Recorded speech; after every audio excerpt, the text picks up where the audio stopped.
महिला ने अचानक देखा कि उसके सभी ग्राहक केवल पकौड़ी डंपलिंग के अंदर की भराई खा रहे थे और बाहरी परत छोड़ दे रहे थे। वह तुरंत उनके पास गई और वजह पूछी। तभी उसे पता चला कि स्थानीय लोगों को मोटी डंपलिंग की परत कभी पसंद नहीं थी। उसके गृहनगर की शैली वाली मोटी परत वाली डंपलिंग उनके स्वाद के अनुरूप नहीं थी। एक ग्राहक की यूं ही कही गई बात उसके मन में बैठ गई। वह घर लौटी और तुरंत अपनी डंपलिंग की परत को बेहतर बनाने में जुट गई। उसने उन्हें इतना पतला बेलना शुरू किया कि वे लगभग पारदर्शी हो गई, इतनी पतली कि मोमबत्ती की रोशनी भी उनमें से आर पार दिखाई दे सकती थी। लेकिन जब वह दोबारा अपना ठेला लगाकर बेचने पहुंची तब भी उसकी डंपलिंग नहीं बिकी। बगल वाले विक्रेता के ठेले पर ग्राहकों की भीड़ उमड़ी हुई थी, जबकि उसका ठेला सूना पड़ा था। वह जोर जोर से ग्राहकों को बुलाती रही, लेकिन कोई भी नहीं रुका। शाम को सामान समेटते समय उसने ईर्ष्या भरी नजरों से पड़ोसी ठेले की चहल पहल देखी, फिर अपनी उन डंपलिंगों को देखा जो बिके बिना खराब हो चुकी थी। आंसू रोकते हुए उसने सारी डंपलिंग एक पैन में डाली और बिना हिचकिचाहट उन्हें कूड़ेदान में फेंक दिया। लेकिन उसने हार नहीं मानी। असली समस्या जानने के लिए वह अपनी सुधारी हुई डंपलिंग अपने मकान मालिक के पास चखाने ले गई। उनकी एक टिप्पणी ने उसकी आंखें खोल दी। डंपलिंग की परत चाहे कितनी भी पतली हो जाए, वह यहाँ के स्थानीय वॉन्टन की नाजुक परत जैसी नहीं बन सकती। अगली सुबह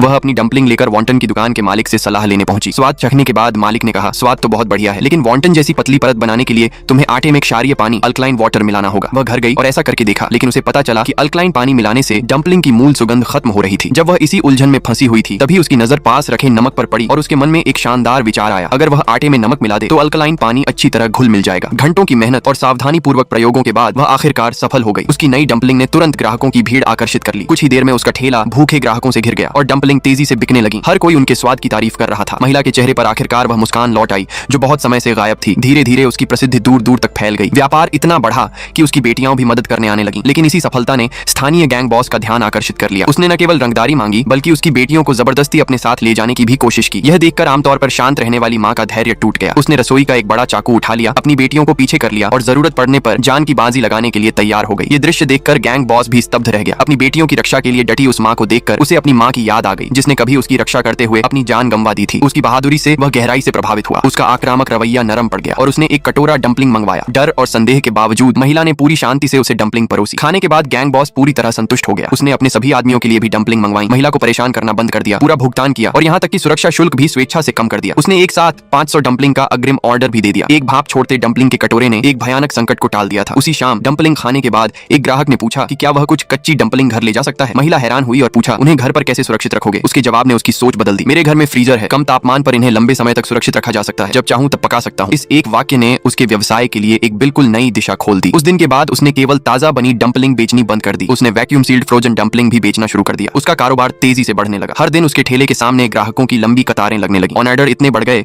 कि हाथ से पैकिंग करना मुश्किल हो गया। तब उसने एक डंपलिंग फैक्ट्री खोली, कर्मचारियों को काम पर रखा और अपने छोटे से ठेले को एक बड़े उद्योग में बदल दिया।